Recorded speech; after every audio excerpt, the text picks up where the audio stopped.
most underrated animal to hunt in the Eastern Cape. What's one myth about American hunters that actually make you laugh? So, who wins a fight? A wounded buffalo or a Springbok fan on beer number 7? When clients leave camp, what's one story you hope they tell when they get home? Let's wrap this up with some rapid fire questions. What do you think, Sapin?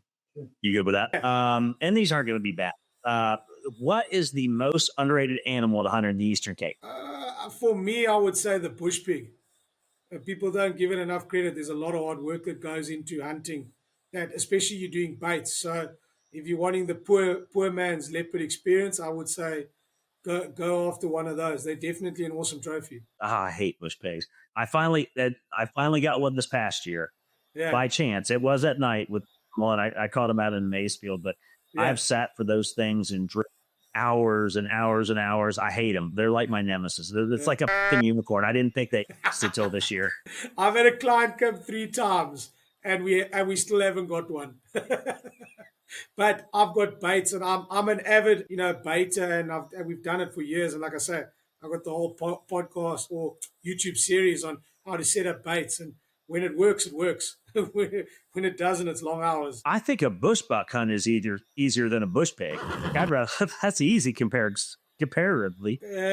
I say depending on where you're hunting your bushbuck, hey. So I find bushbuck very difficult to guide a client. Bushbuck is my unicorn. If I'm going to screw up on shooting an animal or wounding an animal, it's going to be a thing that gives me a heart rate that runs 120 miles an hour. So it's definitely my unicorn animal. And guiding with a client, I don't like it because of the amount of pressure you get put under in a short space of time. It's a very difficult and elusive animal to hunt. I've only shot probably 10 bushbuck in my lifetime, and I've grown up here. So, and especially, we're talking about quality bushbuck. You can go and shoot lots of little things like this, you know what I mean? But we're wanting to shoot that 13 inches and up. You want to mature. So, and they are a very tough animal to hunt with a client. What's the craziest thing you've ever seen a client do in camp? The craziest thing that I've had a client do to me is throw my rifle at me. Okay, there's got to be a story behind that. So it was a French Canadian dude, and again wasn't given the right information by the outfitter. They were hiring rifles when they came out. It was a 2-on-1 hunt. Him and his son's fiance came out, and he was quite a miserable fuck, to put it lightly. And I was warned about him by the previous group that came out, which were brilliant. They booked through with the same agent. And we got to the shooting range, and I pulled out one rifle. So if you're coming to South Africa and you're hunting with your PH, the only legal way for you to use a rifle in South Africa is to hunt with your PH's rifle, or have the company, the actual outfitting company, have their firearms on an accredited license that they can issue it to the client while he's out hunting. And very few outfitters do that. You'll always use your PH's rifle.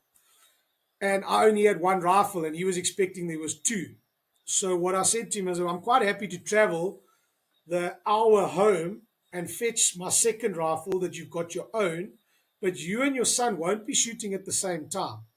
He'll shoot one and you'll shoot one, and you guys have got a package, so you will go along whatever comes out. So I think what happened was we shot a kudu. The son shot first. The next animal that came round was an impala. So the father shot the impala, and then we got a second impala that came out, and the father the next animal that came out was one of the son's second animals, and he was pissed off that the son shot twice in a row. It was like his turn, so it was like a childish move. I'm like, but it's not your animal to shoot. That's his animal. You've already shot that species. So he was pissed off about that, and the hunt just kept having the same shit over and over and over again. And then we got to a property where we were hunting fallow deer, and he wasn't shooting a fallow deer. He was going to be hunting a springbuck and something else. And because I think the son shot the day before, lost, and it was his turn to shoot now, and it wasn't his species, I said, I need the rifle. And he took the rifle and he threw it at me. And luckily, I caught it.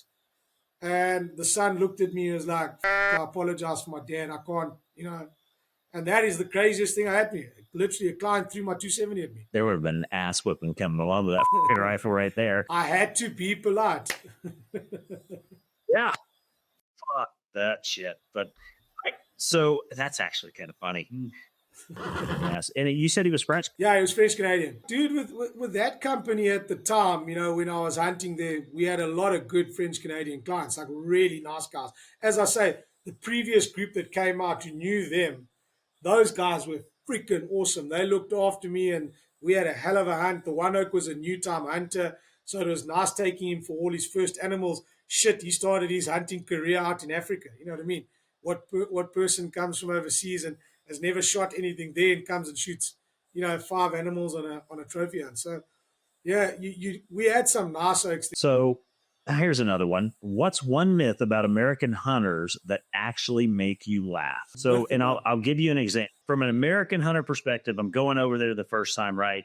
So what I have envisioned in my mind is Lion King. Like, that's what I envision South Africa to be, is Lion King. So what's one, like, there's amongst PHs in South Africa. And so what's one myth about American hunters that makes you laugh? What do you think that, people have talked about over the years, and Americans are coming over, no matter what, that's what it is? Shit. Now you've really thrown a spanner in the works with this one. Oh, yeah. I dove deep. You dove deep. I don't even, yeah. Can I plead the fifth and not answer that one? Well, it'd probably be better if you get an answer for that one, especially with your American clients. You may cut off. Shit, let me think about that one. It's a bit of a tough one. I can't think of one off the top of my head. We'll go back to that one. Yeah. So who wins a fight? A wounded buffalo or a Springbok fan on beer number 7? I would say, how big's the buff? The Springbok fan on beer number 7 is definitely going to win it. The man's been, and especially if the Springboks have won. Yeah, and they're properly pissed at that point in time. Yeah. And for folks that don't know, the Springboks are the national rugby team in South Africa, who actually I watch religiously now. I was never a rugby fan.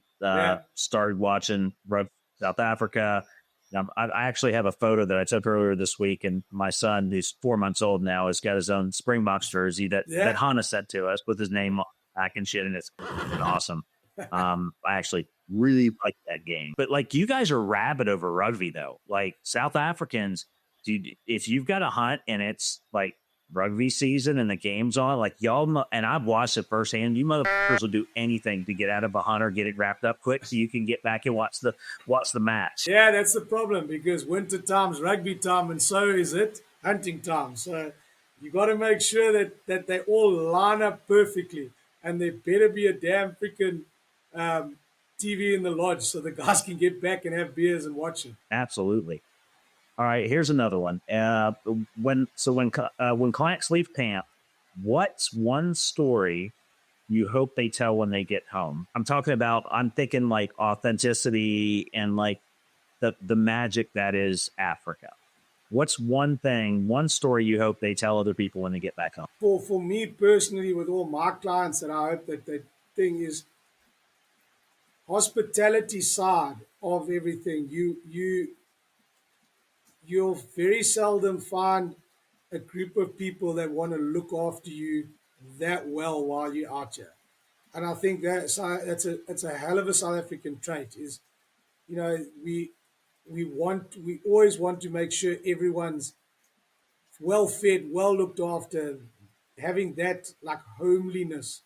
That's what I'd like the guys to take back home and share, that we were really looked after well. That's actually perfect. We often talk here, and we actually just had this conversation, that if more American outfitters, U.S. based outfitters, would go and hunt with South African outfitters, it would be a totally different experience in the States, like they would absolutely learn something from how y'all operate. And if they could incorporate not in its entirety, but at least some small portions of that, the experience will be much better. State. So, well, good. You want to hit that one that you passed on now, or you want to? Oh, we gotta wrap this shit up. No, shit, I can't think of a myth, but he doesn't want to throw Americans under the bus. It's okay. We fucking overpack. We're mouthy. We think we know everything. Tell you how to do your job. I'll tell you one. The most important thing, I'll give some, aside from the packing and all the other bullshit.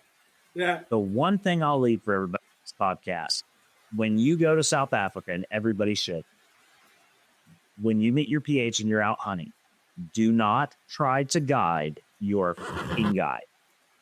Your PH is way smarter than you are. So just because you've whitetail hunted or elk hunted or you've chased and pronghorn or you've hunted bear doesn't mean you know a flying thing about any of these species in South Africa, what they're going to do, how they're going to act, how to hunt them. So point being, shut your mouth and rely on the person that does it for a living rather than you trying to guide your guide. Yeah. No, very true. That's a good one. That's a good one.